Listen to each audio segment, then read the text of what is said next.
নমস্কার শ্রোতা বন্ধুরা, আজ আপনারা শুনবেন প্রখ্যাত সাহিত্যিক শরদিন্দু বন্দ্যোপাধ্যায়ের সৃষ্ট ও অমর চরিত্র ব্যোমকেশ বক্সীর প্রতি আমাদের শ্রদ্ধার নিবেদন। লেখক শ্রী সুকান্ত দাসের কলমে একটি ব্যোমকেশ ফ্যানফিকশন গল্প, ব্যোমকেশ ও শিয়রের সমন। আজকের গল্প পাঠে রয়েছে স্যাটারডে স্টোরিজ চ্যানেল থেকে শুভধর। অন্যান্য চরিত্রে রণবীর, সৌরভ, অভিজিৎ, মৌমিতা, সৌভিক, শিউলি, ইন্দ্রনীল, প্রাহী এবং গল্পের সূত্রধার ও একটি বিশেষ চরিত্রে আমি বুবাই। শুরু হতে চলেছে আজকের আমাদের বিশেষ নিবেদন, ব্যোমকেশ ও শিয়রের সমন। একদিন যাবৎ কলম ধরার সময় পাইনি। আগের রহস্যের সন্ধান নিয়ে লেখা তো দূর, তার আগেরটাই এখনো বাকি পড়ে আছে। বহুদিন ধরে কাগজ আর কলমের সাথে সম্পর্কটা কেমন বিচ্ছিন্ন হয়ে এসেছে। তার অবশ্যই একটা যথোপযুক্ত কারণ আছে, আর সেই কারণটা যেমন আশ্চর্যের তেমনই ভয়ানক। তার অবশ্যই একটা যথোপযুক্ত কারণ আছে, আর সেই কারণটা যেমন আশ্চর্যের তেমনই ভয়ানক। আগের বার সহজ একটা কেস একটা মাত্র মানুষের জন্য কিভাবে কঠিন হয়ে গেছিল তা পাঠকগণ জানেন। তা নিয়ে আলাদা করে বর্ণনা করার সময় আর পাঠকদের ধৈর্য, এই দুয়েরই চূড়ান্ত অবমাননা করা শামিল। তবুও যেটুকু বলা দরকার সেটুকুই বলবো। আগের কেসের প্রধান সত্যসন্ধানী ছিল সত্যবতী। অবশ্যই তা সত্যবতীর মতে, তবুও আমার বা ব্যোমকেশের এই নিয়ে কোনো প্রতিবাদ নেই। তারই পুরস্কার অথবা প্রাপ্যস্বরূপ আমাদের তার দুদিন পরেই যাওয়া হয়েছিল ভিক্টোরিয়া ঘুরতে। পাথরও কথা বলে, এই কথাটা অনেক আগেই শুনেছিলাম। তবে যতবারই ভিক্টোরিয়ায় ঘুরতে এসেছি ততবারই সেই কথাটা আমার মনে হয়েছে। এমনিতে আমি ব্রিটিশ আনুগত্য কিংবা তাদের শাসনের পক্ষপাতী কখনোই ছিলাম না। তবুও এই কিছু কিছু ক্ষেত্রে তারা যে সমস্ত নিদর্শন আমাদের দেশে রেখে গেছে তা সত্যিই অতুলনীয় আর অবিশ্বাস্য সুন্দর। তবে এ কথা ব্যোমকেশকে বললে সে তেলে বেগুনে জ্বলে উঠে বলবে, যত সব ভুগস চিন্তা ভাবনা, আরে আমাদের দেশের প্রতিভা তো মাথা তুলে দাঁড়াতেই পারে না। সব কিছুর মাঝে তোমরা যেভাবে রাজনীতি ঢুকিয়ে দাও, মনে হয় এ দেশে ওটা ছাড়া আর কিছুই নেই।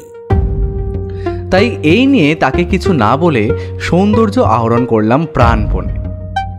ভিক্টোরিয়ার পাশের লেকের ধারে বসে যখন অতুল কীর্তি এই সাদা রঙের মর্মর স্থাপত্য দেখি, তখন যেন মনে হয় ইংল্যান্ডের কোনো এক প্রাসাদের কাছে এসে পড়েছি।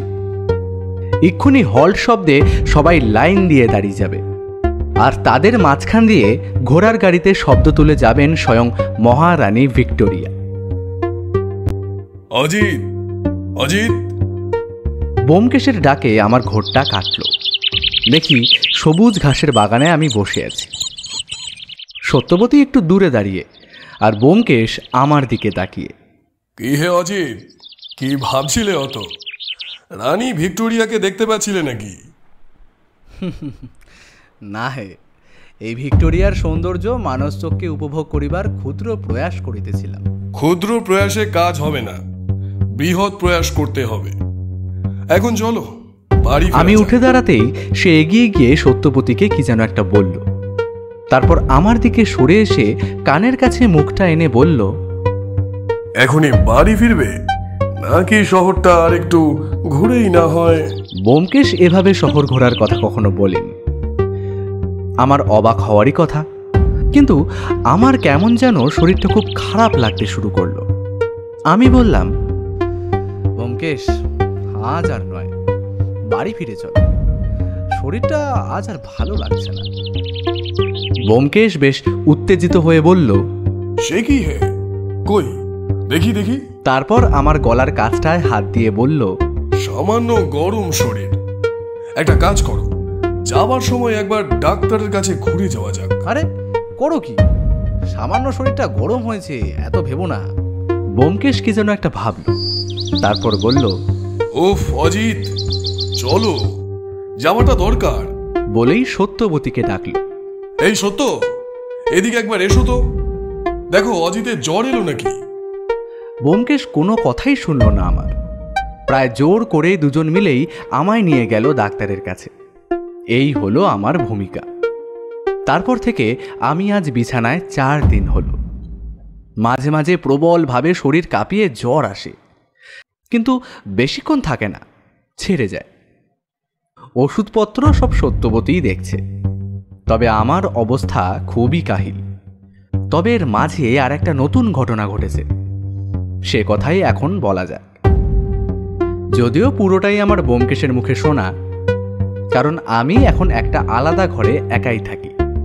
আসল কথাটা হলো এরকম, আমার অসুস্থতার সাথে সাথেই ব্যোমকেশের হাতে একটা নতুন কেস এসেছে। যেদিন আমরা ভিক্টোরিয়া থেকে ফিরলাম, তার পরদিনই আমাদের বাড়িতে এলেন একজন ভদ্রলোক। আমি নিজের চোখে কিছুই দেখিনি, সবটাই ব্যোমকেশের বর্ণনা। ভদ্রলোকের উচ্চতা প্রায় 5.5 ফুটের মতো, পায়ে চামড়ার জুতো, পরনে অতি সাধারণ পাঞ্জাবি আর ধুতি, চোখে চশমা যার মোটা কাচ দূরের জিনিস সুদৃশ্য করতে সাহায্য করে, গালে একটা ছোট কাটা দাগ আছে, মাথার চুল এক পাশে ঠেলে আছড়ানো, যার প্রায় বেশিরভাগই পাকা, তার একটা দাঁত সোনা দিয়ে বাঁধানো। ঘরে ঢোকার আগে তিনি খোলা দরজায় একবার নক করেন, তারপর বাইরেই জুতো খুলে আসতে যাচ্ছিলেন। ব্যোমকেশ বাধা দেওয়ার পর জুতো পরেই তিনি ভিতরে আসেন। তবে ব্যোমকেশের মনে হচ্ছিল তার হাতে একটা লাঠি থাকা দরকার ছিল।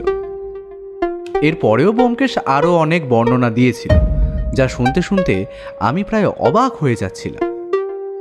সামান্য সময় এতটা পর্যবেক্ষণ শুধু ব্যোমকেশের পক্ষেই সম্ভব। এবার তাহলে আসল কথাটা বলি।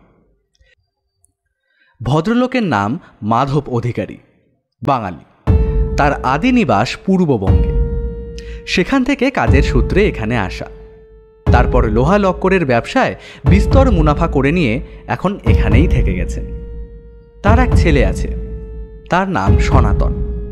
তাছাড়া স্ত্রী আর আছে একটা বিধবা বোন। মাসখানেক আগে ব্যবসায় তার একটা বড় ক্ষতি হয়। কোনো একজনের সাথে শেয়ারে অন্য একটা ব্যবসা করছিলেন। সেই ব্যবসায় ক্ষতির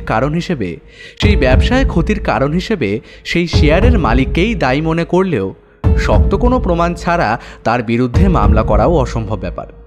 তাই তিনি সে পথে আর হাঁটেননি, বরং তার সাথে ভালোভাবে কথা বলে একটা মীমাংসার দিকে আসতে চান। এ অবস্থায় হঠাৎ করেই তার মনে হতে থাকে কেউ বা কারা যেন তার উপর নজর রাখছে। তিনি বাড়ি থেকে কারখানায় যাওয়ার পথে কিংবা বাড়িতেও মাঝে মাঝে তার মনে হয়েছে এই ব্যাপারটা। এবার তিনি পুলিশকে সমস্তটা জানিয়ে সাহায্য চাইতেই পারতেন, কিন্তু তাতে তার মনে হয়েছে ব্যাপারটা আরও জটিল হয়ে যাবে। তাই এই বিষয়ে তিনি ব্যোমকেশের সাথে পরামর্শ করতে এসেছেন। ব্যোমকেশের হাতে এই মুহূর্তে কোনো কেস ছিল না, একমাত্র সেই মূর্তিগুলো নিয়ে পরীক্ষা নিরীক্ষা করা ছাড়া। কিন্তু একজন লোকের সামান্য মনে হয়েছে যে কেউ তার উপর নজর রাখছে, তা নিয়ে নড়াচড়া করতে সে মোটেই রাজি নয়। অন্তত এটা আমার ভাবনা ছিল। কিন্তু ব্যোমকেশ যখন বলল, কেসটা নেওয়া দরকার ছিল অজিত, কেসটা নিলে হয়তো ভদ্রলোককে এভাবে সমস্যায় পড়তে হতো না। আমি বিছানায় উঠে বসেছিলাম। এই কয়েকদিনে আমার শরীর কিছুটা সুস্থ। ডাক্তারের মতে জলের জন্য পেটের কোনো সমস্যা হয়েছে, তাই এই জ্বর। আমি বললাম, সমস্যাটা কি? ব্যোমকেশ আমার দিকে তাকিয়ে বলল, ভদ্রলোক ভূতের ভয় পাচ্ছেন। এতদিন তার মনে হচ্ছিল তাকে কেউ অনুসরণ করছে। এখন সেটা এতটাই বাড়াবাড়ি হয়ে গেছে যে রাত্রে ঘুমোতে পারছেন না তিনি। ঘুমোলেই মনে হচ্ছে কেউ যেন তার মাথার কাছে জানলার ধারে দাঁড়িয়ে তাকে দেখছে। জানালা বন্ধ করে ঘুমোলেই তো হয়, আর তাছাড়া ঘরটাও বদলে নিয়ে দেখা যেতে পারে তো। সব চেষ্টাই করেছেন তিনি। আসলে ওনার বাড়ির সবকটা শোবার ঘরই দোতলায়, আর সেখানে প্রতি ঘরের বিছানার মাথার দিকে আছে একটা জানালা। বাড়িটা নাকি ওনার বাবার আমলে তৈরি, যদিও তৈরি করেছিলেন তিনি। তবে বাবার কোথায়? এবার বাবা অনেকদিন আগেই পরলোক গমন করেছেন, আর রেখে গেছেন এই অদ্ভুতভাবে তৈরি বাড়িটা। সে বাড়িতে তুমি গেছিলে?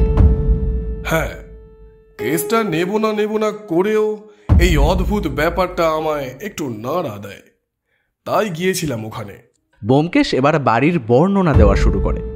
আমি চুপ করে শুনতে থাকি। বাড়ির সামনে বড় প্রশস্ত জায়গা, দুপাশে বাগান, মাঝে একটা চলা রাস্তা, 3 তলা বাড়ির ওপরের তলার ঠাকুর ঘর, নিচে রান্নাঘর আর বসার ঘর। খাবার জন্য ঢুকেই বড় একটা খোলা জায়গা, দোতলায় টানা লম্বা 4টে ঘর। একটায় থাকেন মাধব অধিকারী, আর একটায় তার স্ত্রী, অন্য দুটোয় ছেলে আর বিধবা বোন। কাজের লোক 2জন বাড়িতেই থাকে নিচের একটা ঘরে। বাড়ির পিছনে একটা ঝিল মতো আছে। বড় দরজা দিয়ে ঢুকেই লম্বা সিঁড়ি এক পাশ দিয়ে ঢুকে গেছে ওপরের দিকে, দোতলার অন্য পাশ দিয়ে সিঁড়ি গেছে 3 তলায়। দোতলার ঘরে বসেই কথা বলছিল ব্যোমকেশ। এই সমস্যাটা ঠিক কতদিন ধরে হচ্ছে বলে আপনার মনে হয়? প্রায় মাসখানেক বা তার থেকে একটু বেশি।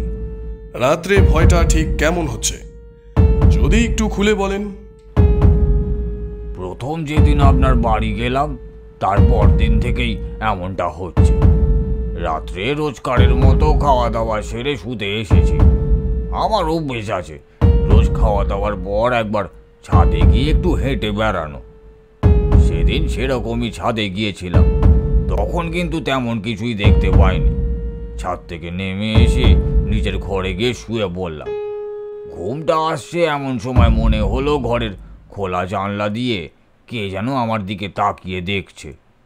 কথাটা শুনতে অদ্ভুত মনে হতে পারে, কিন্তু আসলেই তা সত্যি বলে আমার মনে হচ্ছিল, যেন আমি তাকালেই দেখতে পাবো তাকে। এতটা বলে থামলেন মাধব অধিকারী। আপনি নিশ্চিত যে কেউ আপনার জানালার বাইরে দাঁড়িয়েছিল? আপনার জানালা কিন্তু বাড়ির দোতলায়। একবার তো কার্নিশ বেয়ে যদি কেউ ওপরে আসে তাহলে কিন্তু তার পক্ষে জানালায় দাঁড়ানো সম্ভব। তবে তাহলে তো তাকে বাড়ির দারোয়ান দেখবেই। আমি নিশ্চিত ব্যোমকেশ বাবু, আমি জানি না কিভাবে সম্ভব হলো এটা। আমি নিজে দারোয়ানের সাথে কথা বলেছি, ভয়ও দেখিয়েছি, কিন্তু সে কাউকেই দেখেনি। অনেক বছরের দারোয়ান, অকারণে সে মিথ্যে কথা বলবে না। তাহলে আপনি বলতে চাইছেন যে আপনি যা দেখেছেন তা সত্যি? আচ্ছা, একবার আপনার স্ত্রীর সঙ্গে যদি কথা বলা যেত। দুঃখিত ব্যোমকেশ বাবু, ওরা কেউই এখন বাড়িতে নেই। শহরের বাইরে গেছে একটা নিমন্ত্রণ রক্ষা করতে। আপনি অন্য একদিন এলে তাদের সাথে দেখা হবে। আমি তারপর দারোয়ানের সাথেও কথা বলি, কিন্তু তেমন কিছুই জানা গেল না তার থেকে। এতটা বলে ব্যোমকেশ আমার দিকে তাকালো, তারপর একটু থেমে নিয়ে বলল, এই একটা ব্যাপারেই আমার খটকা লাগছে। লোকটার হয় কোনো মানসিক সমস্যা আছে, আর না হয় ব্যাপারটা অতি গুরুতর। তাহলে কেসটাকে তুমি নিচ্ছ? কিন্তু এই কেসের তদন্তের শুরুটা করবে কোথা থেকে?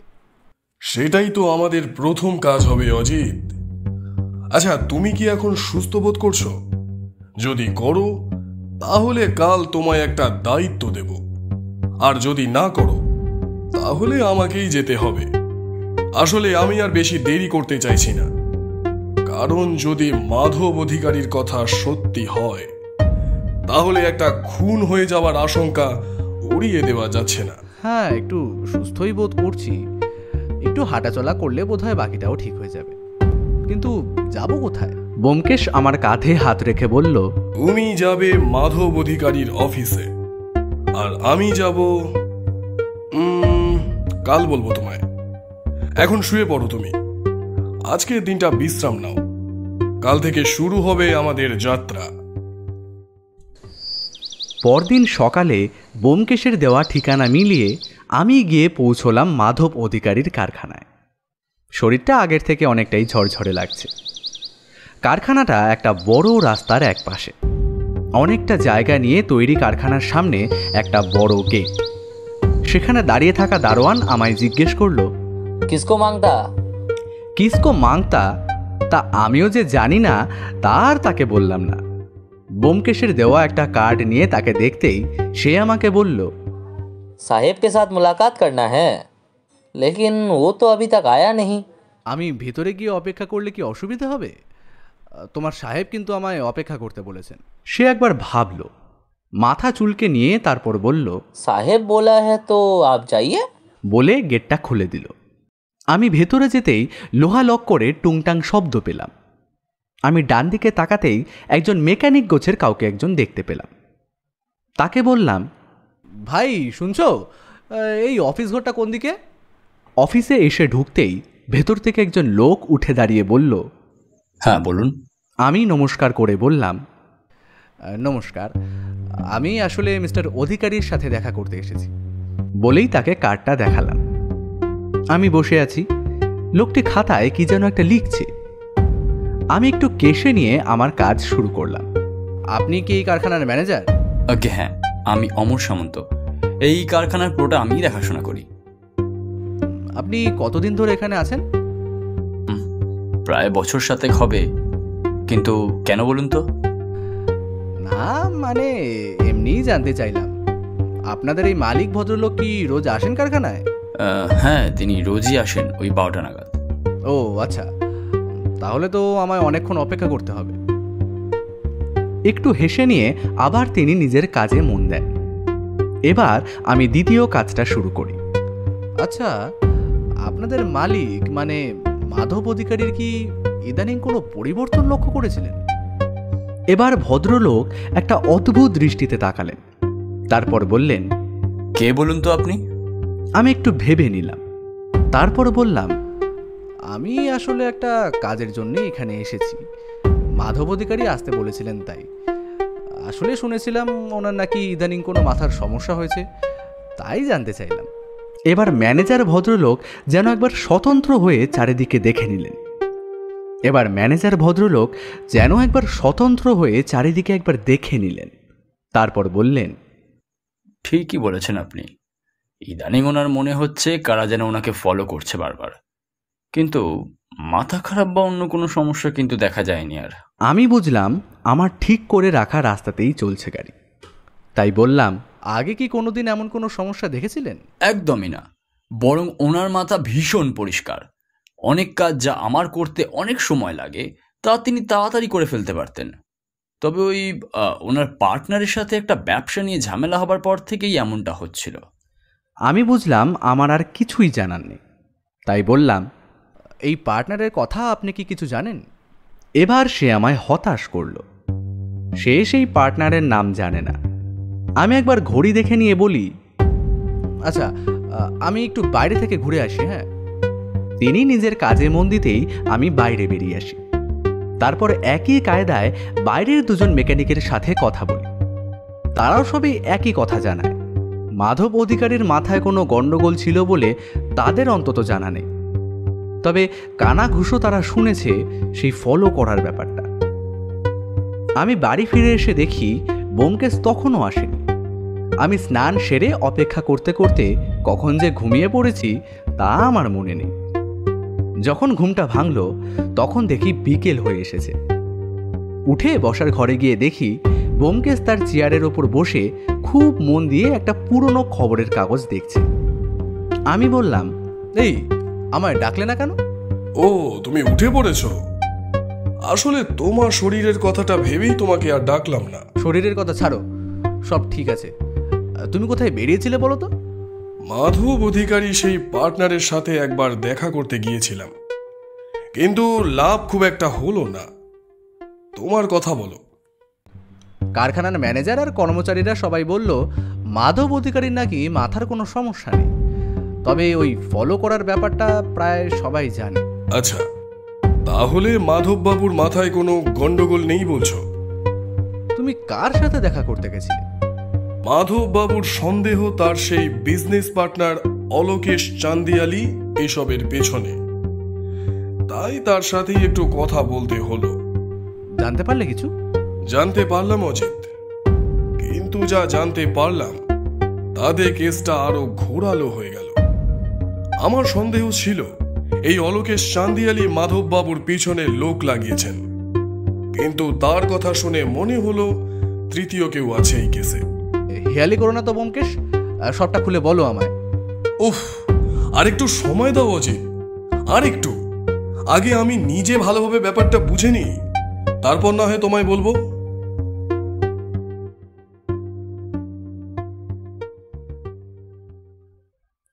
আমি বুঝলাম ব্যোমকেশ কোনো একটা বিষয় নিয়ে গভীরভাবে ভাবছে। চিন্তার ভাব স্পষ্ট ফুটে ওঠা কপালের ভাঁজে। এসবই জানান দিয়ে যায় কেসটা সত্যিই সহজ নয়। আমি আর কি করি, অকারণে বসে না থেকে আমিও চোখ বুজে ভাবতে লাগলাম সব কিছুই। একজন বড়লোক ব্যবসায়ীর সদ্য একটা ব্যবসায় কিছুটা ক্ষতি হয়েছে, অথচ সে আইনানুগ কোনো ব্যবস্থাই নিতে চাইছে না। তারপর থেকেই তার মনে হচ্ছে কেউ বা কারা তাকে যেন ফলো করছে। সেটা এতটাই তীব্র মাত্রায় যে রাত্রে ঘুমের ঘোরেও তার মনে হচ্ছে তাকে কেউ যেন দেখছে, অথচ তার মাথার কোনো সমস্যা নেই, অন্য সব কাজ তার স্বাভাবিক। তার মানে তার মনে হওয়াতে কোনো ভুল নেই। তবে যে জানালার কাছে তিনি কাউকে দেখতে পাচ্ছেন সেটা দোতলায়। কোনো সাধারণভাবে সেখানে বেশি সময় ধরে দাঁড়িয়ে থাকা সম্ভব নয়। তাহলে আসল রহস্যটা কি? আমি চোখ বুজে চেয়ারের ওপর শুয়ে আছি, এমন সময় ব্যোমকেশ বলে উঠল, আচ্ছা অজিত, ধরো তোমার মনে হচ্ছে কেউ তোমায় ফলো করছে সারাদিন, তাহলে এমন ক্ষেত্রে তোমার প্রথম সন্দেহ কার ওপর হবে? আমি চোখ খুলে সোজা হয়ে বসে বললাম, এ তো অতি সাধারণ ব্যাপার। আমার যদি কোনো শত্রু থেকে থাকে তার উপরেই প্রথম সন্দেহ হবে। এখানে মাধববাবুর শত্রু বলতে মাধববাবু মনে করেন অলোকেশ চান্দ্রিয়ালকে, আর দ্বিতীয় কার কথা মনে হবে? এবার আমি একটু ভাবনায় পড়লাম। ব্যোমকেশ বলল, এমন কেউ কি শত্রু হতে পারে না যার উদ্দেশ্য তোমার জানা নেই? হতেই পারে। তুমি ভুলে যাচ্ছ ব্যোমকেশ, মাধববাবু কিন্তু একজন বিজনেসম্যান। তার একটা কেন, অনেক শত্রু থাকতে পারে। আমি সেটা ভুলছি না অজিত, কিন্তু সমস্যা করছে ওই রাত্রের ব্যাপারটা। এতটা রিস্ক নিয়ে কেউ তার বাড়িতে তার জানালার কাছে দাঁড়িয়ে থাকবে, এটা অতিরিক্ত রকমের বাড়াবাড়ি বলে মনে হচ্ছে না? সে তো ঠিক, কিন্তু তাহলে এই ফলো করার ব্যাপারটা কি মনে হচ্ছে তোমার? ব্যোমকেশ কিচ্ছু বলল না, শুধু বলল, কাল সকালে তৈরি থেকো, আমাদের একবার বেরোতে হবে।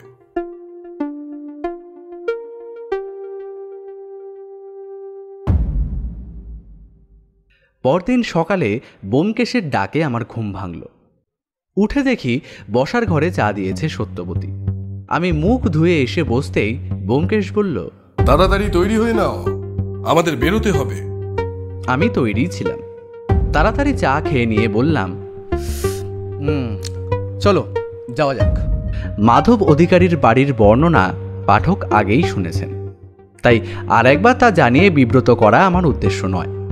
বরং যেটা জানানো প্রয়োজন তা হলো দোতলার ঘরের জানালাগুলো সব পেছনের দিকে, আর সেই জানালার নিচের সোজাসুজি একতলায় জানলার কার্নিশে দাঁড়িয়ে ওপরের জানলার নাগাল পাওয়া অসম্ভব। মাধব অধিকারী বাড়িতেই ছিলেন, হয়তো ব্যোমকেশ ওনাকে বলেই রেখেছিল। বসার ঘরে আমি আর ব্যোমকেশ বসতেই মাধববাবুর স্ত্রী এসে ঢুকলেন। মাধববাবু আগেই জানিয়েছেন তার নাম সাবিত্রী। মাধববাবুর চেয়ে বয়স অনেকটাই কম বলে মনে হলো, চেহারায় আভিজাত্য আছে। তিনি আমাদের উল্টো দিকের একটা গদি লাগানো চেয়ারে বসে নমস্কার জানালেন ব্যোমকেশকে। সেও প্রতি নমস্কার করে তাকে প্রশ্ন করল, আচ্ছা, আপনার কি মনে হয় কোনো শত্রু আছে যে মাধববাবুর ক্ষতি করার জন্য এমনটা করতে পারে? আসলে ব্যোমকেশ বাবু, আমি তো এসব ব্যাপারে জানি না। ওনার ব্যবসা কিংবা অন্য ব্যাপারে উনি বাড়িতে কথাবার্তা একটু কমই বলেন। তবে কিছুদিন আগে ওনার একজনের সাথে ব্যবসা নিয়ে কিছু সমস্যা হয়েছিল, তাই আমার মনে হয় তিনি যদি... হ্যাঁ, এ সন্দেহ তো আমাদেরও আছে। এছাড়া অন্য কেউ কি? না, এছাড়া অন্য কারোর কথা আমার জানা নেই। আমি ব্যোমকেশকে একটা ছোট্ট ধাক্কা দিয়ে বললাম, একবার এই ঘরটা দেখা যেতে পারে? আমার কথাটা আমি মাধববাবুকে উদ্দেশ্য করেই বলছিলাম। তিনি বললেন, হ্যাঁ হ্যাঁ, অবশ্যই আসুন না। দেখুন না, কালো ঘর বদল করে শুলাম, অথচ সেই একই ব্যাপার। চায়ের ট্রে এসে গেছিল। সবাই চা খেতে খেতেই মাধববাবুর ছেলে পরে এসে পড়ল। সে কোনো একটা কলেজে পড়ে, সে সেখান থেকেই ফিরছে। তাকে দেখেই মাধববাবু বললেন, এই আমার ছেলে পরেশ। আমরা তার দিকে তাকাতেই সে এসে দাঁড়ালো আমাদের সামনে। তার বয়স হবে ওই 24-এর মতো। মুখে একটা শান্ত কিশোর ভাব আছে। কাঁধের ব্যাগটা সে একপাশে রেখে বসলো অন্য চেয়ারে। ব্যোমকেশ বলল, আপনাদেরকে কষ্ট করতে হবে না, আমি পরেশকে নিয়েই দেখে নিচ্ছি ঘরটা। তাহলে তো ভালোই হয়। আমায় একটু তাড়াতাড়ি বেরোতে হবে, কারখানায় কিছু কাজ রয়েছে। মাধববাবু উঠে গেলে আমরা দোতলার দিকে এগোলাম। একটা ঘরে ঢুকে পরেশ বলল, বাবা কাল রাতে এ ঘরেই শুয়েছিলেন। ব্যোমকেশ সে কথার উত্তর না দিয়ে বলল, তুমি কি আমায় কিছু বলতে চাইছো? পরেশ এ কথায় চমকে একবার ব্যোমকেশের দিকে তাকালো, তারপর মাথা নামিয়ে বলল, কই না তো। কেন জানি না, আমার মনে হলো সে যদি না হয় খুব ভালো। তবে তোমার বাবার কিন্তু জীবন সংশয় আছে। যদি কিছু জানো তবে আমায় জানাতে পারো। এই আমার টেলিফোন নম্বর রইল। আমি দেখলাম জানালাটা। বাইরে বড় উঁচু পাঁচিল, তার ওপারে একটা ঝিল। জানালায় গড়াত দেওয়া। নিচের দিকে তাকিয়ে এমন কিছুই পেলাম না যা দিয়ে জানা যায় এখানে কেউ দাঁড়িয়ে থাকতে পারে। এবার পরেশ বলল, বাবা তো সারাদিন বাইরেই থাকেন, যখন ফেরেন রাত হয়ে যায়। আসলে কিছুদিন ধরে আমারও মনে হচ্ছে আমায় খুব ফলো করছে। এটা মনের ভুলও হতে পারে। আসলে কলেজ থেকে বেরিয়েই মাঝে মাঝে একটা লোককে দাঁড়িয়ে থাকতে দেখি উল্টো দিকে। আমি চমকে উঠলাম। ব্যোমকেশ বলল, এটা জানিয়েছো বাড়িতে? না, এমনিতেই বাবার সমস্যাটা নিয়ে বাড়িতে সবাই চিন্তিত। তার মাঝে যদি আমিও এরকম বলি তাহলে সবাই ভয় পেয়ে যাবে। বেশ, এখনই বাড়িতে কিছু বলার দরকার নেই।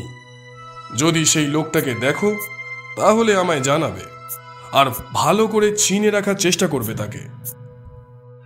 ব্যোমকেশের কথা থেমে গেল। সে দরজার দিকে তাকিয়ে থেকে এক দৌড়ে বাইরে বেরিয়ে গেল। তারপর ফিরে এসে বলল, চলি তাহলে আমরা আজ। বলে একবার পরেশের কাঁধ ঝাঁকিয়ে বেরিয়ে এলো ব্যোমকেশ। আমিও তার পিছনে বেরিয়ে এলাম। বাইরে আসতেই মনে হলো কে যেন সিঁড়ি দিয়ে নেমে গেল এইমাত্র। কিন্তু আমরা তাড়াতাড়ি নিচে নেমেও কাউকে দেখতে পেলাম না। আমরা নিচে নামতেই সাবিত্রী দেবী নিচের একটা ঘর থেকে বেরিয়ে এলেন। আমাদেরকে দেখে বললেন, চলে যাচ্ছেন আপনারা? হ্যাঁ, আমাদের একটু অন্য কাজ আছে। আচ্ছা, মাধব বাবুর বোনকে তো দেখলাম না। ও তো রান্নাঘরে আছে। এই মাধবী, মাধবী, একবার এদিকে আয় তো। হাক ডাকে যে এসে দাঁড়ালো তাকে মাধববাবুর বোন বলে চিনতে সন্দেহ হয় না। ব্যাপারটা পরিষ্কার করে দিলেন সাবিত্রী দেবী নিজে। মাধব মাধবী যমজ, মাত্র কয়েক মিনিটের বড় মাধববাবু। তাকে ব্যোমকেশ প্রশ্ন করল, আপনার দাদার শত্রু কে থাকতে পারে, ওই ব্যাপারে আপনি কিছু বলতে পারেন? দাদার যে কেউ শত্রু থাকতে পারে তাই আমার বিশ্বাস হয় না। তবে বৌদির মুখে শুনেছিলাম যে ব্যবসা নিয়ে নাকি একজনের সঙ্গে ঝামেলা হয়েছিল। ঠিক আছে, পরে দেখা হবে তাহলে। আর হ্যাঁ, আপনারাও একটু সাবধানে থাকবেন। বলে আমরা বেরিয়ে এলাম। আমি বললাম, তাহলে কি বুঝলে ব্যোমকেশ? যা বুঝলাম অজিত, সমস্যা আরো বেশি ভয়ঙ্কর, আরো বেশি জটিল। একটা খুন না হয়ে যায় আবার। আর এ ব্যাপারে কোনো কথা হলো না আমাদের। রহস্যের জালে জড়িয়ে থাকা ব্যোমকেশ বাকি রাস্তা কি যেন ভাবতে ভাবতে ফিরল। আর আমিও বুঝতে পারলাম আমার জ্বরটা আবার বাড়ছে। ব্যোমকেশের ধারণা যে অমূলক হয় না তা আমার থেকে ভালো বোধহয় বেশি কেউ জানে না। কাল বাড়ি ফিরে আসার পর আর তেমন কিছুই ঘটেনি। সারা বিকেলে ব্যোমকেশ তার ডায়েরিতে কিসব যেন লিখল। তারপর তা নিয়েই সারাক্ষণ বসে রইল। শুধু একবার প্রশ্ন করল, আচ্ছা অজিত, তোমার যদি প্রাণের ভয় থাকে আর তোমার যদি অনেক টাকার সম্পত্তি থাকে, তাহলে প্রথম তুমি কি কাজ করবে? আমি ঠিক উত্তর দিতে পারলাম না। আসলে যদি আমার কাছে অনেক টাকা থাকতো তাহলেই হয়তো আমি উত্তর দিতে পারতাম। ব্যোমকেশ আর কিচ্ছু বলল না, শুধু নিজের মনে বলল, একটাই সূত্র, একটা মাত্র, কিন্তু মোটিভটা কি? বলে হাওয়ায় একবার হাত চালিয়ে বলল, খেলাটা জমে উঠেছে। কোনটা আসল খেলা বা কোন খেলার কথা ব্যোমকেশ বলতে চাইছিল তা আমি জানি না। তবে অনেক রাত্রে একবার টেলিফোন বেজে উঠতেই ব্যোমকেশ দৌড়ে গিয়ে সেটা তুলল, যেন এটার জন্যই সে অপেক্ষা করছিল সারাদিন ধরে। কথা বলার পর আমার কাছে এসে বলল, একটা আলো পাওয়া গেছে, তবে সেটার উপর ভিত্তি করে থাকতে গেলে অনেক দেরি হবে, একটা কিছুর জন্য অপেক্ষা করতে হবে। অপেক্ষা কিন্তু আর করতে হলো না, কিন্তু যেটা ঘটল তার জন্য আমি কিংবা ব্যোমকেশ কেউই প্রস্তুত ছিলাম না। আমি কোন ছাড়, ব্যোমকেশ যখন সকালে ফোনটা পেল তার মুখের কথা থেমে গেল। ফোনটা রেখে আমার দিকে তাকিয়ে বলল, অজিত, একটা বড় সড়ো কিছু ঘটতে চলেছে সেটা আমি জানতাম, কিন্তু সেটা যে এমন কিছু তা আমি আশা করতে পারিনি। আমি তার মুখের দিকে তাকিয়ে বললাম, কি হয়েছে ব্যোমকেশ? খুন হয়ে গেছে একটা, অজিত, খুন। কে? মাধব অধিকারী? না, সেটাই তো আমি আন্দাজ করেছিলাম, কিন্তু খুনটা হয়েছে তার ছেলের, পরেশ অধিকারীর। সে কি? সে তো ছোট ছেলে, তার প্রতি আক্রোশ কার থাকতে পারে? এই এক মিনিট, কালই তো সে আমায় বলেছিল যে তাকে কেউ অনুসরণ করছে, তাহলে সেটা মিথ্যে নয়। না অজিত, এত তাড়াতাড়ি এমন কিছু হয়ে গেল? আচ্ছা চলো একবার সেখানে যাওয়া যাক, আশা করি পুলিশের মধ্যেই এসে গেছে। মাধববাবুর বাড়ি পৌঁছতেই বাইরে পুলিশের গাড়ি দেখা গেল। ভেতরে ঢুকতেই দেখা পাওয়া গেল মাধববাবুর। কেমন যেন বিধ্বস্ত দেখাচ্ছে তাকে, যদিও তাই স্বাভাবিক, পুলিশ মৃতদেহ একটু আগেই নিয়ে গেছে। ঘরের মাঝে সে এক অন্যরকম পরিস্থিতি। কালই এ বাড়িতে এসেছি, তবু আজ যেন এ একটা অন্য জায়গা। ব্যোমকেশ গিয়েই প্রথম পুলিশ অফিসারের সাথে কথা বলল। এই সেই পুলিশ অফিসার যাকে আমরা আগের একটা কেসে সাহায্য করেছিলাম। ব্যোমকেশ এগিয়ে যেতেই সেই পুলিশ অফিসার মিস্টার বসু হাসি মুখে এগিয়ে এসে বললেন, আরে ব্যোমকেশ বাবু যে, খুন হতে না হতেই গোয়েন্দা হাজির? বাহ, দেশের উন্নতি হচ্ছে তাহলে। দেশের উন্নতি হচ্ছে কিনা জানি না, তবে মিস্টার বসু, ওই গোয়েন্দা শব্দটা আমি একদমই পছন্দ করি না। আমি সত্য অন্বেষণ করি মাত্র, তাই আমায় সত্যান্বেষী বলতে পারেন। আর এই কেসটায় আমি আগে থেকেই রয়েছি, তাই। সে কি, আপনি জানতেন ছেলেটা মারা যাবে? না, সেটা নয়, মাধববাবুর একটা কেসে আমি তদন্তের দায়িত্ব নিয়েছি, তবে তার ছেলে যে মারা যেতে পারে এ সন্দেহ আমি করিনি। আচ্ছা, মৃতদেহ কোথায় ছিল? মৃতদেহ ছিল ওই ঘরের বিছানায়। খুনটা যতদূর সম্ভব রাত্রেই হয়েছে। বাড়ির লোক সকালে ব্যাপারটা জানতে পারে, তারপরেই পুলিশে খবর দেয়। এ সময় মাধববাবু এগিয়ে গেল ব্যোমকেশের দিকে। কান্না নেই তার চোখে, বরং মুখটা অতিরিক্ত শক্ত হয়ে আছে। তিনি ধরা গলায় বললেন, ব্যোমকেশ বাবু, এ কি হয়ে গেল বলুন তো? এটা কেন হলো আমি তো বুঝতে পারছি না। আমার জন্যই কি? আপনি এতটা ভেঙে পড়বেন না মাধববাবু, আপনার জন্য কিছু হয়নি। ব্যোমকেশ মাধববাবুর হাত ধরে তাকে একটা চেয়ারে বসালেন। মাধববাবু বললেন, আমার জন্যই ব্যোমকেশ বাবু। কাল পরে এসে বলল, বাবা আজ তুমি আমার ঘরে শোও, আমি তোমার ঘরে রাত্রি থাকি। দেখো যদি আজ আর সেরকম না হয়। সেই কথা শেষ ব্যোমকেশ বাবু। সকালে সাবিত্রীর ডাকে ঘুম ভেঙে দেখি সব শেষ, সব শেষ শেষ। মাধববাবুর গলাটা কেঁপে গেল, কিন্তু তার চোখে জল এলো না এবারও। ব্যোমকেশ তাকে বসিয়ে রেখে যে ঘরে খুন হয়েছে সেই ঘরটা দেখতে গেল। আমি নিচেই রইলাম। ঘরের একপাশে সাবিত্রী দেবী পাথরের মতো বসে আছেন। তার পাশে বসে মাধববাবুর বোন তাকে সান্ত্বনা দিচ্ছে। ব্যোমকেশ নেমে এলো কিছুক্ষণের মধ্যেই। তারপর আমায় বলল, একবার বাইরে চলো অজিত। বাইরে দেখা গেল দারোয়ানকে পুলিশ জেরা করছে। তাদের একবার বলতেই দারোয়ানকে ব্যোমকেশের কাছে ছেড়ে তারা মিস্টার বসুর দিকে এগিয়ে গেল। ব্যোমকেশ বলল, কাল রাত্রে কি কেউ এসেছিল বা কাউকে বেরিয়ে যেতে দেখেছো? পুলিশের জেরায় দারোয়ান এমনিতেই ভয় পেয়েছিল। সেভাবেই বলল, না না বাবু, আমি পুলিশকেও বলেছি সে কথা। আচ্ছা, ভালো করে ভেবে বলো তো, বাড়ি থেকে কি কেউ কালকে বেরিয়েছিল? দারোয়ান কিছুক্ষণ ভাবল, তারপর বলল, আগে বাবু বেরিয়েছিল সকালে, তারপর দুপুরে গিন্নিমা বেরিয়েছিল, আর বিকেলে দিদিমণি বেরিয়েছিল। ব্যোমকেশ শুধু হুম বলে ফিরে এলো। আমি বললাম, তাহলে কি বুঝলে ব্যোমকেশ? খুনি বাইরের কেউ হলে সে ভেতরে এলো কি করে? অলোকেশ চান্দিয়ালের কোনো লোক যদি মাধববাবুকে ভয় দেখাতেই যদি। ব্যোমকেশ শুধু একবার জানালার দিকে তাকালো, তারপর বলল, চলো অজিত, একটা কাজ করতে হবে।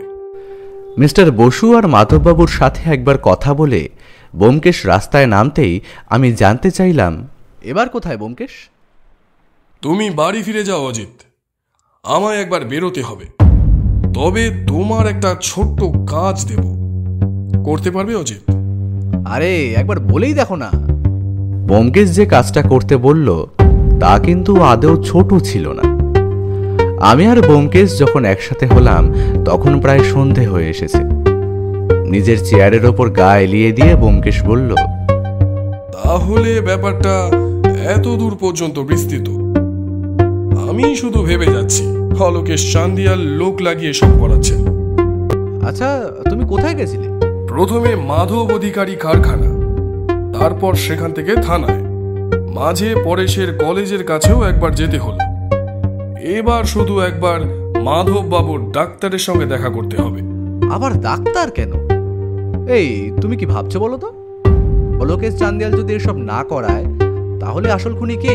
সেটা জানার জন্যই তো আমাদের একবার ডাক্তারের কাছে যেতে হবে। ডাক্তারের নাম কি? ডক্টর এস দত্ত, মানে শাশ্বত দত্ত। ডাক্তারের ঠিকানাটা ব্যোমকেশ কখন জোগাড় করেছিল তা আমার জানা নেই। আসলে রহস্য ঘনে উঠলে ব্যোমকেশ এমন অনেক কিছুই আমার থেকে এড়িয়ে যায় তা আমি জানি। ওর ভাবনা আর আমার ভাবনা যে সবসময় মেলে না তা বলাটা অত্যুক্তি করা হবে। সে যাই হোক, পরদিন সকালে আমরা গিয়ে পৌঁছলাম ডক্টর শাশ্বত দত্তের চেম্বারে। বাইরে একটা সাদা ফলকে তার নাম লেখা, ডক্টর শাশ্বত দত্ত, MBBS, কলকাতা। বাইরে বসতেই একজন এসে দাঁড়ালো। একজন বয়স 24-এর মহিলা আমাদের দিকে হাসি মুখে তাকিয়ে বলল, আপনাদের কি কোনো অ্যাপয়েন্টমেন্ট আছে? ব্যোমকেশও ততটাই হাসি এনে বলল, আপনি গিয়ে বলুন আমরা মাধব অধিকারীর বাড়ি থেকে আসছি। মহিলা চলে যেতেই আমি প্রশ্ন করলাম, ডাক্তারের কাছে কেন ব্যোমকেশ? এই কেসে ডাক্তার কোথা থেকে এলো? একজন সাধারণ মানুষকে অন্য মানুষেরা সাধারণ বলে ভাবলেও একমাত্র ডাক্তারই জানবেন কোনটা সত্যি আর কোনটা মিথ্যে। ডক্টর দত্ত হলেন মাধববাবুর ফ্যামিলি ফিজিশিয়ান। আশা করি এবারে তুমি বুঝতে পারছো এখানে আমরা কেন এসেছি। বুঝলাম, তবুও প্রশ্ন করলাম, তুমি কাকে কাকে সন্দেহ করছো বলো তো? সন্দেহের তালিকায় তো সবাই আছে অজিত। মাধববাবু, তার স্ত্রী, বোন এবং পরেশও ছিল, কিন্তু এখন আর সে নেই। পরেশ কেন? সে তো এখনো অনেক ছোট। সম্পত্তি অজিত, এই সম্পত্তি মানুষকে দিয়ে কি কি না করাতে পারে। তার কথা শেষ হলো না, সেই মহিলা এসে বললেন, চলুন, আপনাদের ভেতরে ডাকছে। আমরা উঠে পড়লাম। ডাক্তারের চেহারার বর্ণনা এই রকম, গায়ের রং ফর্সা, চোখে বাধ্যতামূলকভাবে একটা চশমা, গালে অসংখ্য ছোট ছোট বাদামি কালো গুটি মতো, গোফদারি কামানো, সাদা রঙের পোশাক। আমরা ঢুকতেই তিনি বললেন, বসুন। ব্যোমকেশ বসে নমস্কার করে বলল, আমি আপনাকে টেলিফোন করেছিলাম, মাধববাবুর ব্যাপারে একটু জানার ছিল আমার। বলুন, কি জানতে চান? আর আপনার পরিচয়? আমি সত্যান্বেষী, মানে সত্য অন্বেষণ করাই আমার কাজ। I mean, you want to say আপনি ডিটেকটিভ? না, আসলে ডিটেকটিভ শব্দটা আমার ঠিক পছন্দ নয়, তাই সত্যান্বেষী। ওয়েল, বলুন তাহলে আমি কি সাহায্য করতে পারি? মাধববাবু ছেলের মৃত্যুর খবরটা শুনেছেন নিশ্চয়ই? অফকোর্স, আমি ওদের ফ্যামিলি ডাক্তার, আর তাছাড়া মাধবের সাথে আমার প্রায় বন্ধুর মতো সম্পর্ক। Very sad news. একটা বাচ্চা ছেলে এভাবে। তিনি থামলেন, তারপর সরু চোখে তাকিয়ে বললেন, আপনি কি তাহলে এই কেসের ইনভেস্টিগেশনেই? কিছুটা তাই, তবে আমার মাধববাবুর ব্যাপারেই জানার ছিল, আর তা আপনি ছাড়া ভালোভাবে কেউ বলতে পারবে না। ওয়েল, বলুন, I will try my best. মাধববাবুর কি কোনো মানসিক সমস্যা ছিল? একটু ভেবে বললেন ডাক্তার। Of course not. সেরকম কিছু তো আমার মনে হয়নি কখনোই। কেন বলুন তো? না, মানে সাধারণ পাগলামি কিংবা ওই ধরনের কোনো সমস্যা নয়। যেমন ধরুন ভুল দেখা, মানে হ্যালুসিয়েশন, বা অকারণ ভয় পাওয়া।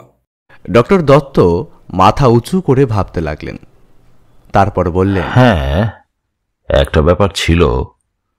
মানে ওর ছোটবেলায় কোনো একটা ট্রমা থেকে ব্যাপারটা হয়েছিল, যেন কেউ ওকে সবসময় দেখছে, এমন একটা সমস্যা ছিল। তবে তা অনেক আগে। একটা অ্যাংজাইটির ওষুধ ওর চলত, সেটা নিলে আর কোনো সমস্যা হতো না। আমি অবাক হয়ে ব্যোমকেশের দিকে তাকালাম। ব্যোমকেশ কিন্তু টেবিলের দিকেই তাকিয়ে আছে। সেভাবে তাকিয়ে থেকেই বলল, আপনাকে যদি বলা হয় এমন কোনো ওষুধ দিতে যাতে আপনি মাধববাবুর সেই আগের সমস্যাটাই আবার ফিরিয়ে আনতে পারবেন, তাহলে আপনি কি করবেন? এসব কি বলছেন আপনি? আমি এমন করতে যাব কেন? টাকার জন্য ডাক্তার, টাকার জন্য। বলে টেবিলের ওপর একটা চাপড় মেরে ব্যোমকেশ বলল, আপনি টাকার জন্য মাধববাবুকে ভুল ওষুধ দিয়েছেন, যাতে সে আবার আগের মতন মানসিক সমস্যায় পড়ে। এবার ডাক্তার চেয়ার ছেড়ে উঠে দাঁড়ালেন, তারপর বললেন, হাউ ডেয়ার ইউ! আপনি আমার চেম্বারে দাঁড়িয়ে আমাকেই দোষারোপ করছেন মিথ্যে। আমি আপনাকে পুলিশে দেব। ব্যোমকেশ শান্ত কিন্তু ঠান্ডা গলায় বলল, একটা খুন হয়েছে ডাক্তার। আপনি যদি সব সত্যি বলেন তাহলে হয়তো আমি আপনাকে বাঁচাতে পারি, নইলে কিন্তু বিপদ। ডক্টর দত্ত এবার চেয়ারে বসলেন। সামনে রাখা গ্লাস থেকে জল ঢেলে খেয়ে নিয়ে বললেন, আমি কিচ্ছু করিনি। আমায় করতে বলা হয়েছিল। বলুন। মাধববাবুর বাড়িতে বসেই আজ সকালের চা পান করা হচ্ছে। আসলে ব্যোমকেশই চেয়েছিল আজ সকালেই এই বাড়িতে আসতে। মাধববাবুকে বলতে তিনি একটু আপত্তি করলেন না, তাই আজ সকালেই আমাদের এই বাড়িতে আগমন। এমন একটা খুনের পর পুলিশ যে বারবার আসবে তা খুবই স্বাভাবিক। খুনের অস্ত্র নাকি পাওয়া গেছে বিছানার পাশেই। ব্যোমকেশ মাধববাবুর দিকে তাকিয়ে বলল, আপনার কোনো উইল করা আছে? হ্যাঁ, সে তো অবশ্যই। তবে সে উইলটা এবার বদলাতে হবে বোধ হয়। কেন?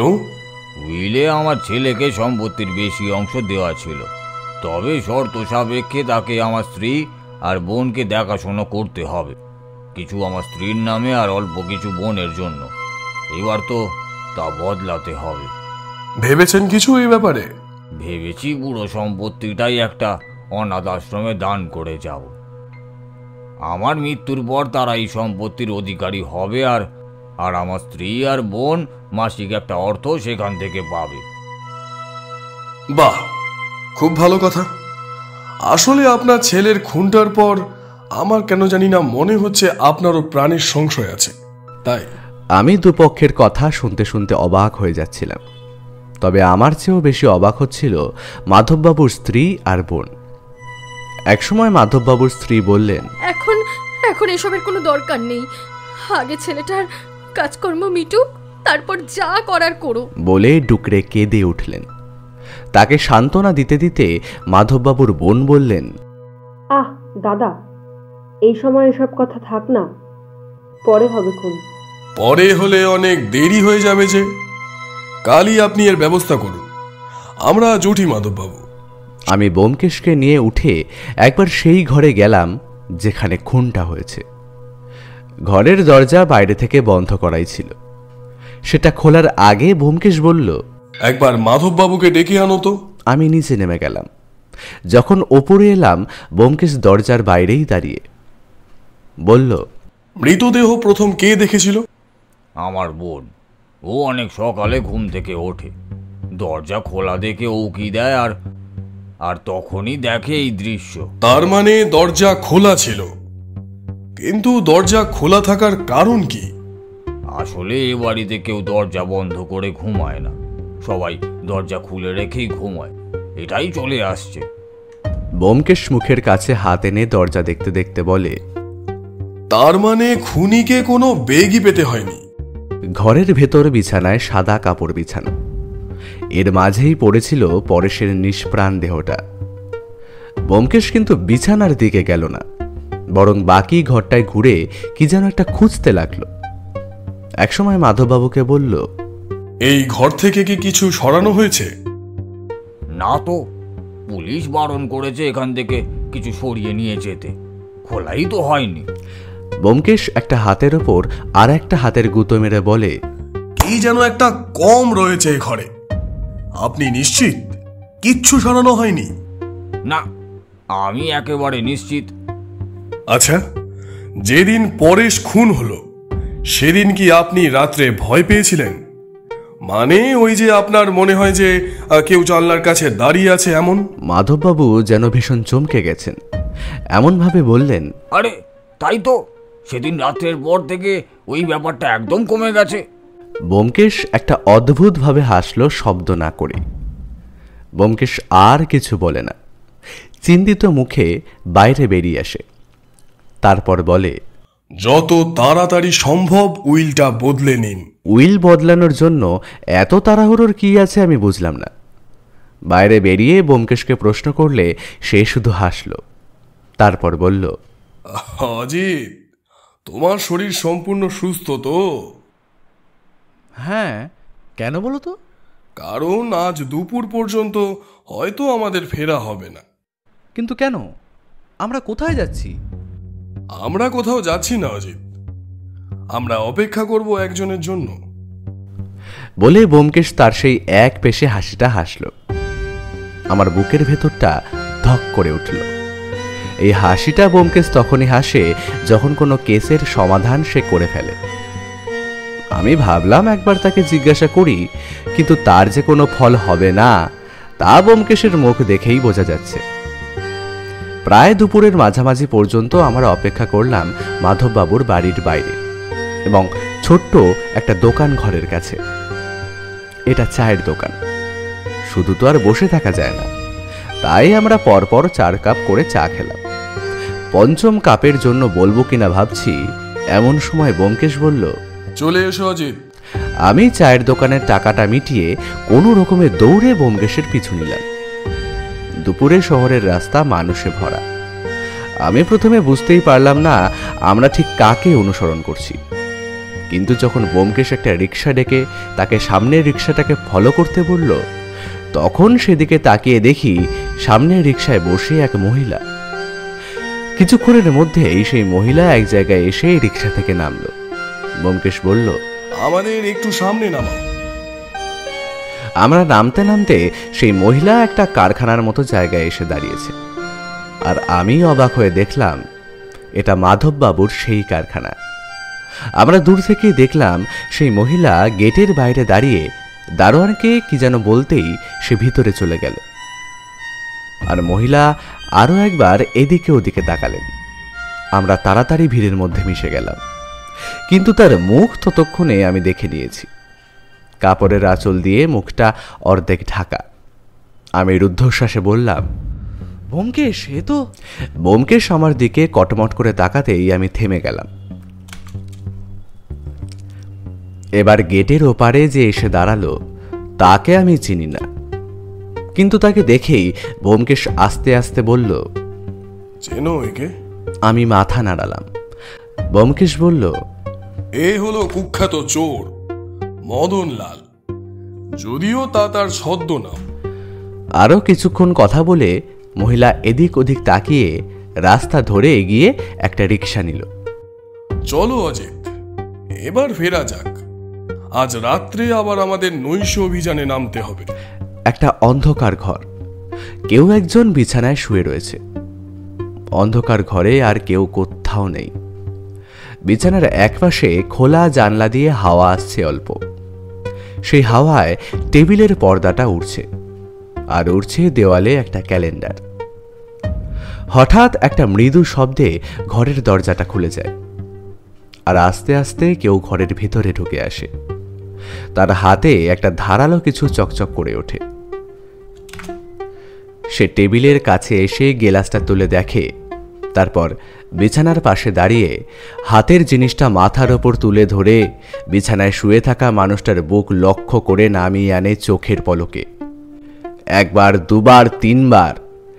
এরপর সে মুখ নামিয়ে নিচে কি যেন দেখেই বিছানার ওপরের চাদরটা তুলে দিয়েই চকিতে পিছনে তাকাতে যাওয়ার আগেই ঘরের দরজাটা খুলে যায়, আর সাথে সাথেই ঘরের আলো জ্বলে ওঠে। আর হাতের জিনিসটা শক্ত করে ধরে সে দেখে দরজায় দাঁড়িয়ে মাধববাবু, আর ঘরের একপাশে দাঁড়িয়ে ব্যোমকেশ। আপনার খেলা শেষ মাধবী দেবী। এবার ওই কাজটি করবেন না। ব্যোমকেশ বাবু, সাবধান। ব্যোমকেশ প্রথম আক্রমণটা সামলে সরে গেলেও দ্বিতীয়বারে তার হাত ছুঁয়ে যায় ছুরিটা। ব্যোমকেশ তার হাতের একটা ধাক্কায় হাত থেকে ছুরিটা ফেলে দেয়।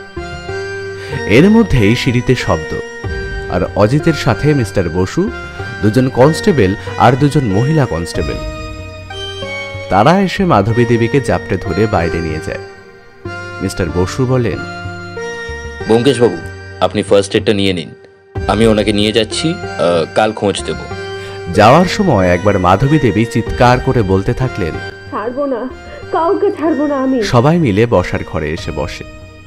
মাধববাবু মাথায় হাত দিয়ে বসে আছেন, তার স্ত্রী পাশে রয়েছে। আমি ব্যোমকেশের হাতে ফার্স্ট এড লাগাচ্ছি। সামান্য আঘাত, তবে রক্ত বেরোচ্ছে। মাধববাবুর স্ত্রী বলেন, কিন্তু ও এমন করলো কেন? কি চাহিদা ছিল ওর? ব্যোমকেশ হাতটা নিজের দিকে টেনে নিয়ে বলে, প্রতিশোধ স্পৃহা। মাধবী দেবী নিজের মতে বিয়ে করেছিলেন, যা এ বাড়ির কারোরই পছন্দ ছিল না। এমনকি ওনার স্বামীর অসুস্থতায় বাড়ি থেকে কেউ সাহায্যটুকুও করেনি, তাই তো মাধববাবু? হ্যাঁ তাই, একটু নিচু জাতের ছেলেকে বিয়ে করেছিল। বাবা মানেননি, আমি বা মানবো কি করে? কিন্তু পরেশ ওর কি ক্ষতি করেছিল বলুন তো? পরেশ নয়, লক্ষ্য ছিলেন আপনি। মনে আছে সেদিন আপনারা ঘর বদল করেছিলেন? তাই আপনাকে মারতে গিয়ে ভুল করে ওর খুন হয়ে যায়। কিন্তু কেন? শুধুই কি প্রতিশোধ? আপনার সমস্ত সম্পত্তির জন্য ওরা পরিকল্পনা করছিল। আপনার তো জানা উচিত মাধবী দেবীর ছেলে চুরির দায়ে জেল খাটছিল।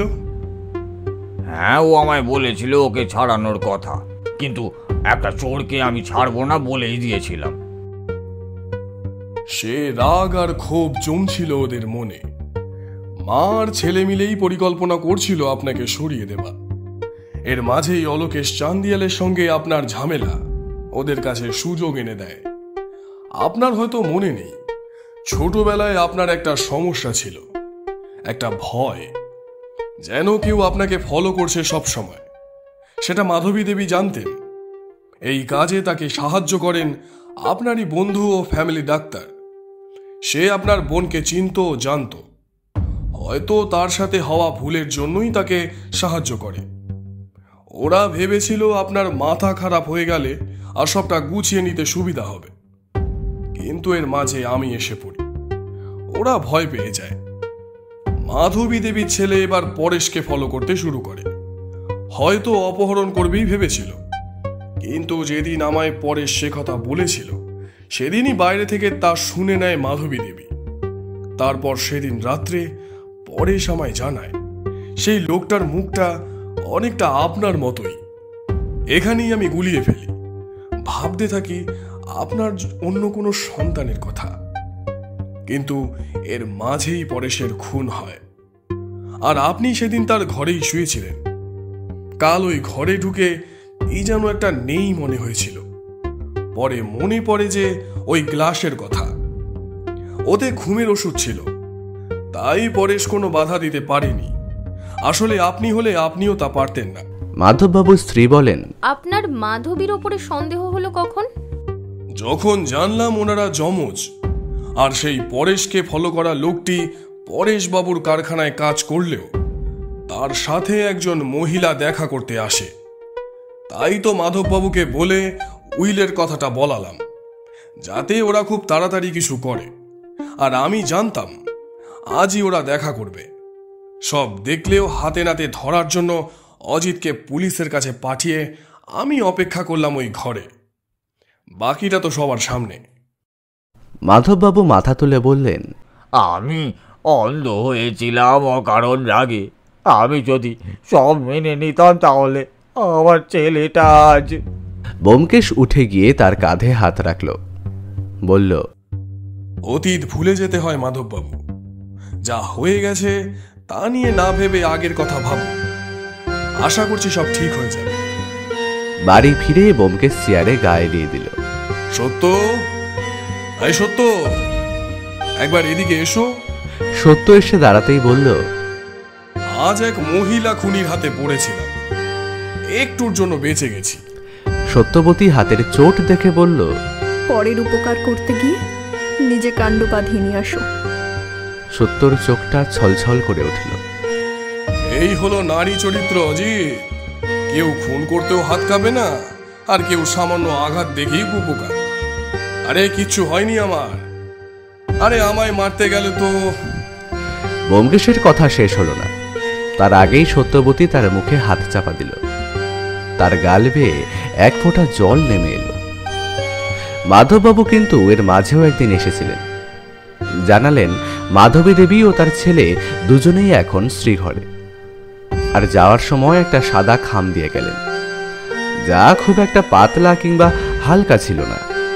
তিনি চলে যেতেই আমি বললাম, ব্যোমকেশ, মাধববাবুর জানালায় কাউকে দেখাটা কি তাহলে মিথ্যে ছিল? মিথ্যে নয়, একটা রোগ, যাতে বারবার মনে হয় কেউ তাকে দেখছে, অথচ কিছুটা সত্যিও ছিল ওর মধ্যেই। তাহলে শিওর থেকে সমন সরিয়ে জীবন দেওয়ার এই পুরস্কার। ব্যোমকেশ আর আমি দুজনেই হেসে উঠলাম।